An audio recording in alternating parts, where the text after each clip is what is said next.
I know some of you may be thinking what you're looking at is from a third world country. Let's stop for a second. Let's talk about this. This is the Tulsa Race Massacre, better known as the Black Wall Street Massacre. This took place between May 31st and June 1st, 1921, when mobs of white residents, some of whom had been appointed as deputies and armed by city government officials, attacked black residents and destroyed homes and businesses in the Greenwood district in Tulsa, Oklahoma.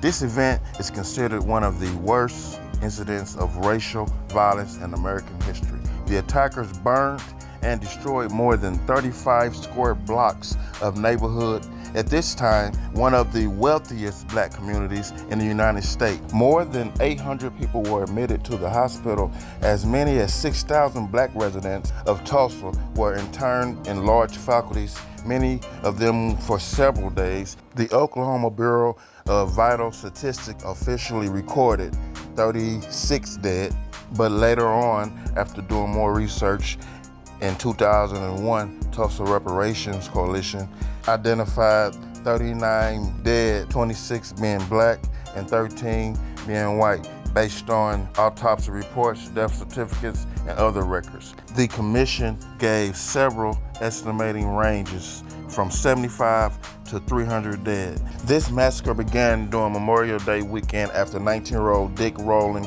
a black shoe shiner, was accused of assaulting Sarah Page, a white 21-year-old elevator operator in the nearby drugstore building. He was arrested, and rumors that he was to be lynched were spreading throughout the city, where a white man named Roy Belton had been lynched the previous year. Upon hearing reports that a mob of hundreds of white men had gathered around the jail where Rowling was being held, a group of 75 black men, some armed, arrived at the jail to protect Rowling. The sheriff persuaded the group to leave the jail, assuring them that he had the situation under control. The most widely reported and corroborated incident occurred as the group of black men left when an elderly white man approached O.B. Mann, a black man, and demanded that he hand over his pistol. Mann refused, and the old man attempted to disarm him. A gunshot went off, and then, according to the sheriff reports, all hell broke loose.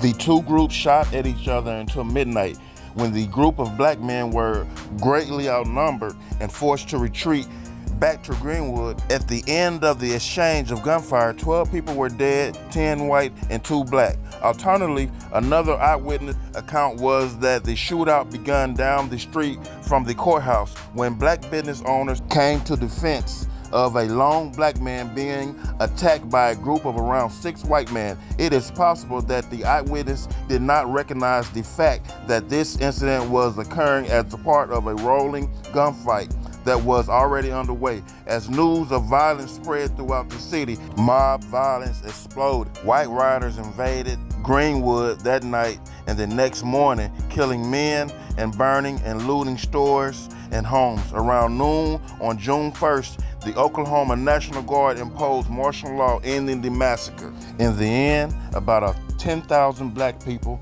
were left homeless, and the cost of the property damage amounted to more than $1.5 million in real estate, $750,000 in personal property, equivalent to $38.43 million in 2023. By the end of 1922, most of the residents' homes had been rebuilt, but the city and real estate companies refused to compensate them. Many survivors left Tulsa, while residents who chose to stay in the city, regardless of race, largely kept silent about the terror and violence that they experienced and witnessed.